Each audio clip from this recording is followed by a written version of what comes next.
Hey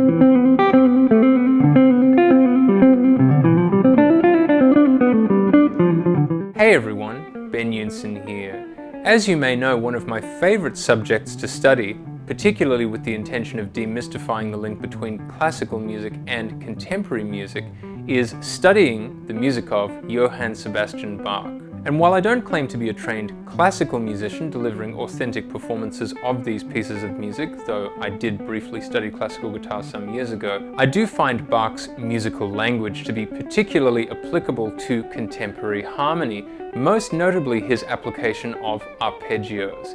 And speaking of arpeggios, today I'd like to talk about 5 instances of Bach's usage of triad arpeggios that I think are really compatible with contemporary harmony. And I'm really excited for you to see just how well these work on electric guitar. Before we start, it would be great if you could give this video a like so that we can push it out to as many people as possible, and consider subscribing so you don't miss any of my upcoming playing videos, lesson videos a bit like this one, and discussions about music. And if you'd like to take your playing to the next level as a contemporary soloist, make sure to join me at bensguitarclub.com, where you can check out my mini lessons, masterclasses and bundle packages, including the BGC bundle, which features all of my mini lessons and masterclasses in one package.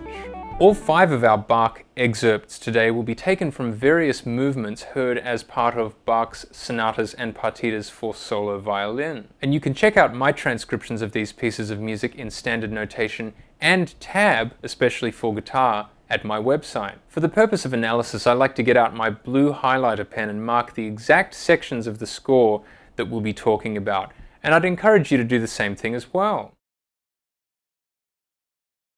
So let's get started with our first excerpt, which you'll hear as part of the Corrente from Bach's Violin Partita No. 1 in B minor, and this occurs from bars 1 to 6.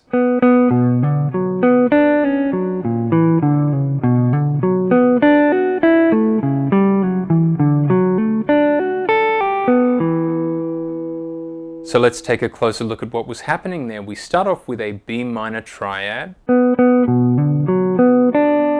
which in this case is an F sharp major triad played as a spread triad. And then, with the exception of a brief scale passage, we head back to our B minor triad sound. Now an A major triad played as a spread triad, which serves as a 5 chord leading to D major. And then we finish with an E minor spread triad. An absolutely beautiful usage of triads, particularly exhibiting those spread triads F sharp, A, and E minor.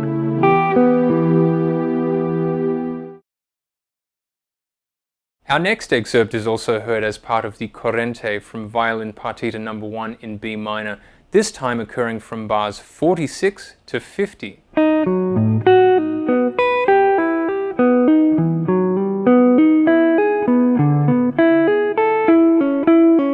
Now this excerpt is not strictly triadic, but it certainly is heavily triadic, beginning with 2 triads that indicate the sound of B7. We have a D sharp diminished triad played as a spread triad, followed by a B major triad played in closed position. And we can quite clearly hear that this is indicating the sound of B7 leading to E minor, because the next thing we hear is this, an E minor triad. Now, after a brief scale passage, we land on a G sharp diminished spread triad, which I believe is fairly clearly indicating the sound of E7, especially if you play that triad with an open E string like this. Our E7 type sound, based off a G sharp diminished triad, then serves as the 5 chord heading to a major 1, A major.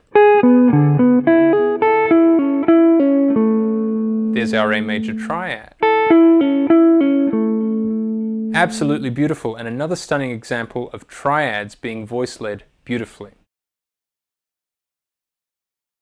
You can hear our third excerpt as part of the Allegro from Sonata No. 2 in A minor, and it occurs from bars 5 to 6.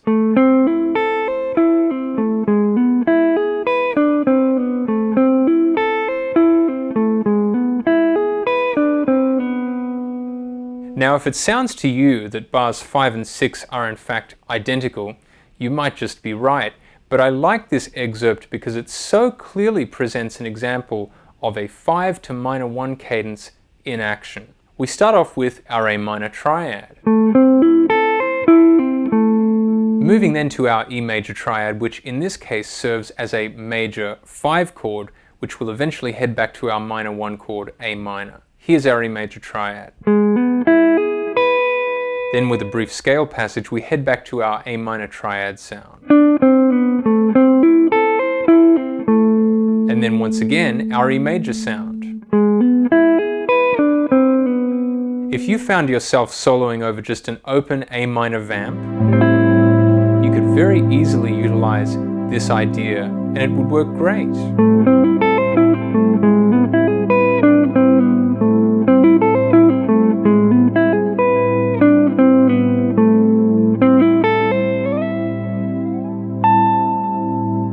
Works great. Our fourth excerpt also occurs as part of the Allegro from Violin Sonata No. 2 in A minor and occurs between bars 37 and 39. Get ready for some beautiful spread triads in this excerpt.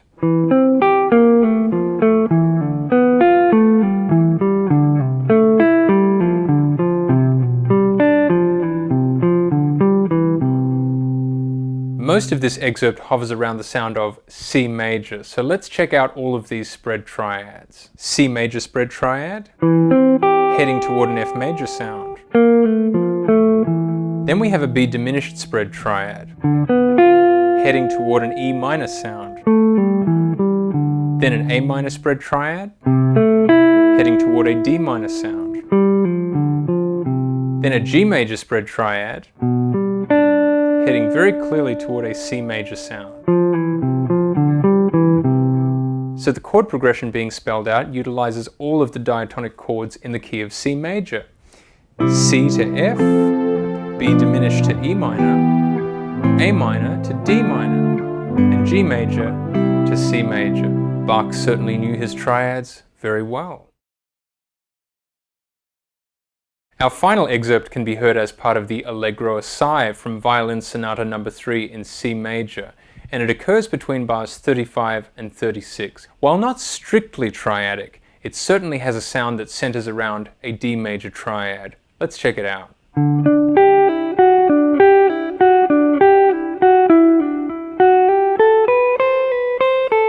Not only does this excerpt have a very strong sound of a D major triad, it also utilizes the D Mixolydian mode. Particularly the opening part of this excerpt in bar 35 really has a strong D major triadic sound. As such, if you wanted to apply this within the context of contemporary harmony, you could play it over a D major chord,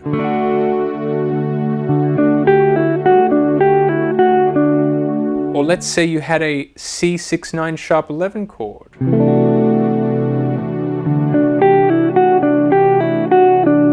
It could be an interesting choice, particularly the next part of the phrase.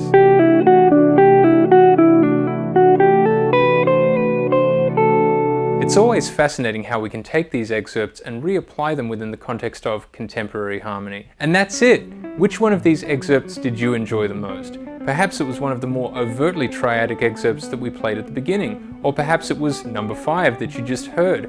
Make sure to drop a comment, let me know, and most importantly, try to apply these excerpts within the context of your own playing. If you enjoyed this video, make sure to give it a like and consider subscribing so you don't miss any of my upcoming playing videos, lesson videos, and discussions about music. And if you'd like to take your playing to the next level, join me at bensguitarclub.com. Keep on playing, and I'll see you next time.